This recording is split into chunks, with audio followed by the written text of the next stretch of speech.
You are about to see some of what happened about a year before the police murder of George Floyd in Minneapolis. And this confirms the notion that George Floyd was not a one-off. He was not an aberration. This happened before in Louisiana. Like with Floyd, the killing was shrouded in lies for years until now. The video had been held pending investigation. We'll get into what that means. There were no people around, like with George Floyd, to pull out cell phones, but the officers did have body cams on, and what you are about to see was known to police and maybe other officials. Here's the situation. Ronald Green, 49 years old, was chased by state troopers in the middle of the night while driving. Now, all we know about what led up to this is that police wanted to pull Green over for some sort of traffic violation, or so they claimed, and they say he ran. Well, there's certainly a pursuit. A lawsuit by Green's family claims that police told them he died instantly in a car accident after hitting a tree. At least that's what his mother was told by one officer, she says. The Associated Press obtained what it says is about 46 minutes of the body cam video. So far, it's only posted a little over 2 minutes worth, but it goes a long way. It is disturbing, and as always, I give you the option that it's hard to watch. But you know how I feel about this. If you want to deal with the reality, you got to face the reality. And it starts with the moment that troopers tase Green through his open car door after the chase. Here it is. Let me see your hands. Let me see your hands, mother. Come here, mother. I got. Get out. Okay. Lord Jesus. Get out. Let me see your hands.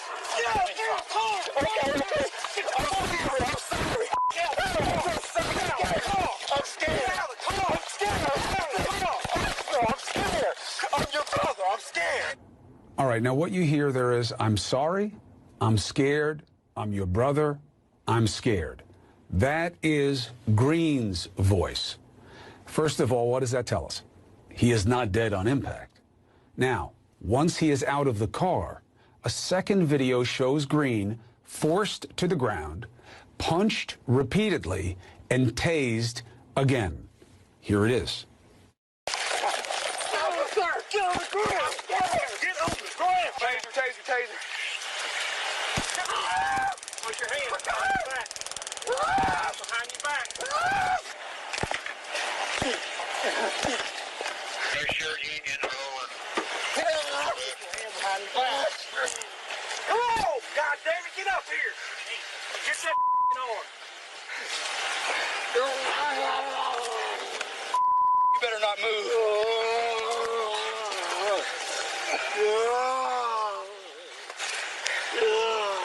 Got it?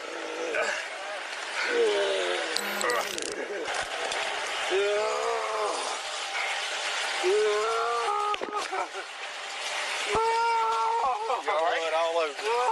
This guy ain't got AIDS. At the end, that's the officer saying, I've got blood all over me. I hope this guy ain't got bleeping AIDS. Then the audio is cut off. So we don't know what else is being said, but we can see. And in this next clip, I would say that you should watch the lower left side to start, okay? A trooper uses his foot to force Green to lay face down. Do you see what's happening here? Okay? So he's got him laying face down. Remember, he's cuffed. You can see the cuffs in the lower left-hand corner. He's not going anywhere. Then this, a few moments later. You got ankle cuffs on him. They get him on. So now they will drag him by the ankles. Are they trained to do that? The AP reports Green was then left face down for more than 5 minutes. I know that number is haunting. You remember it from George Floyd. While troopers use sanitizer wipes to clean the blood off their hands and faces, they don't do a thing to get Green medical aid.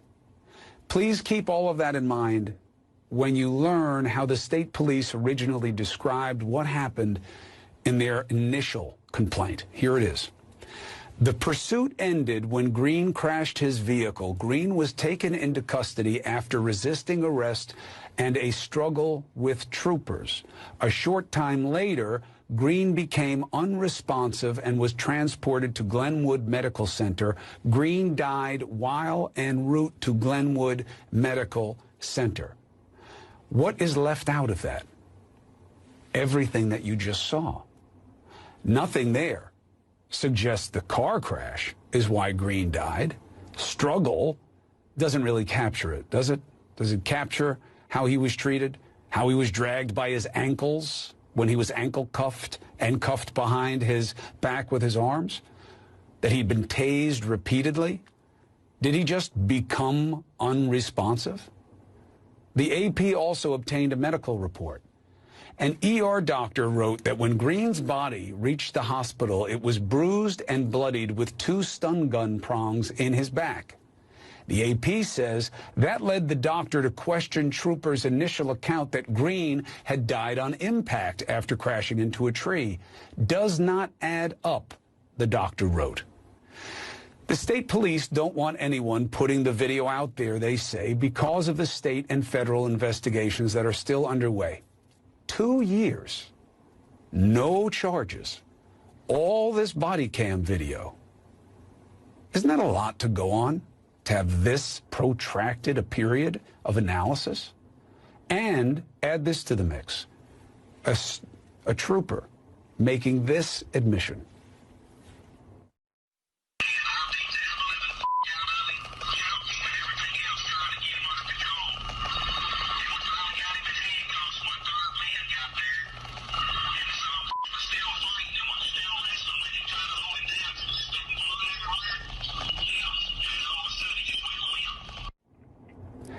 Look, at least the officer gives detail that the report did not, right?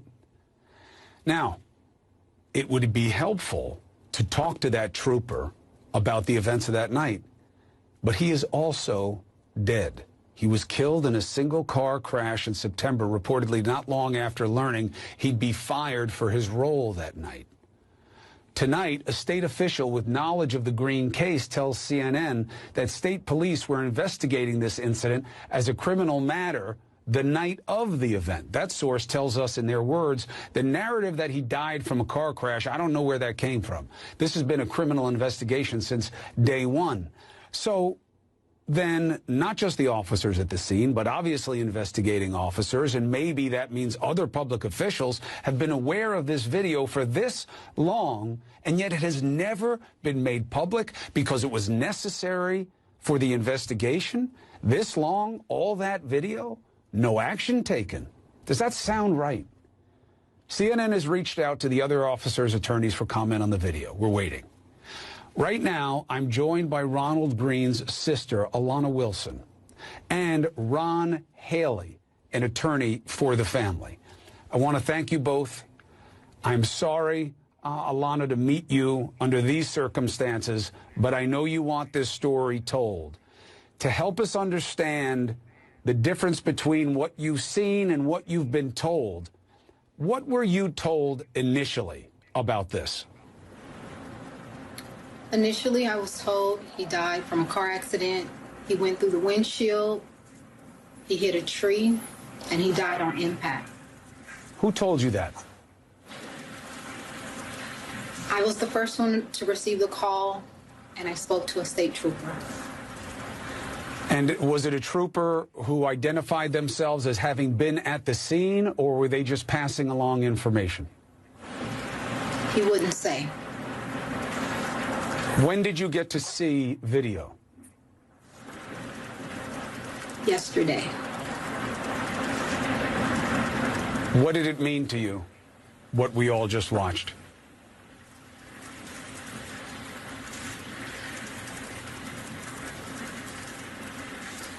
I'm saddened by the reality of the world that Black and brown people have to live in this day. It's not our American dream. When you had believed that long that it was a car crash, and then got to see such a different reality in the video. What was the hardest part for you emotionally in processing that? Honestly, I haven't even been able to process it. I'm still on the hunt and on a chase for finding justice for my brother, period. Why do you think it has been so long without any action taken? Because it's a cover-up on so many levels.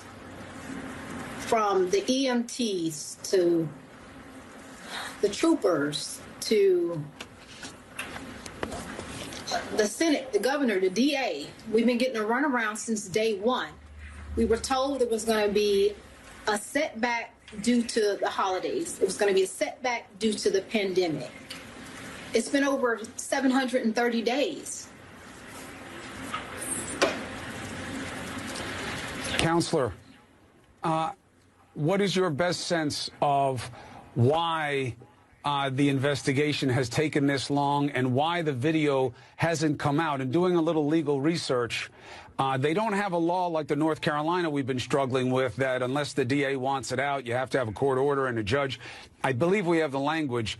If you can put it up on the screen for everybody, fine. If not, from my memory, it's that you need body-worn camera video or audio recordings that are determined by the custodian to violate an individual's reasonable expectation of privacy shall be disclosed upon a determination and order from a court of competent jurisdiction. So that raises two questions. One, who had a reasonable expectation of privacy except Mr. Green, who is deceased, because the others are officers wearing the camera as part of their job? And did anybody file an order like that on behalf of the family? Well, listen, Chris, thank you for having me. Let's talk about this from a practical manner. The release of the video and the damage that it does to the credibility of the Louisiana State Police is exactly the reason why it's been suppressed. The suppression of the truth has gone on for 2 years because you saw what is on there. And what you saw on that video was murder. Murder that has not been accounted for. Understand this, these troopers have been allowed to still serve the Louisiana State Police and possibly violate other civil rights for 2 years. There's been no arrest. The most someone has gotten is 50 hours of leave time. And that is laughable and a slap in the face to justice and a slap in the face to the Green family. Has anyone been fired? No. And when you saw the video and you went to the authorities and say this is not how it was explained as a vehicular death, that he died in the car, what has been their response? Silence. It's under investigation. Just the idea, quote unquote, that we can't release anything because it's under investigation. Look, this is an excuse. This is the playbook that the Louisiana State Police does all the time. This is not limited to Ronald Green. We have Aaron Bowman, who was beat the same way 2 weeks after this incident by the same folks in Troop F. And understand this, Chris, the Louisiana State Police is in charge with investigating 99% of the excessive force and wrongful death cases against police departments throughout the state of Louisiana. Do you think they should be the ones investigating these cases? I think not. They say they still don't want the video released. A source told CNN this has always been handled as a criminal matter. Do you believe that? Absolutely not. This is an embarrassment. And the idea they want to hide behind the idea that this is somehow going to tilt the wheels of justice or create an impartial balance. Chris, let me tell this to the country. That's the point of body cams. Right? Body cams are supposed to be the most impartial proof of evidence when it pertains to a citizen and police officer interaction. The camera doesn't lie. And in this case, the camera doesn't lie. The camera shows murder. Lana, they say their description is that they had to do this to subdue your brother. What do you think of that? And what do you want people to know about Ronald Green? I want people to know that Ronald loved people. And you can hear that in his voice. He said, I'm scared. I'm telling you, I'm scared. His hands were up. I'm scared. You're my brother. That's who he was. And he exuded that even in the midst of them taking him down. They said it was a struggle. He didn't struggle at all. As soon as they came in, they tased him right away. It's sad.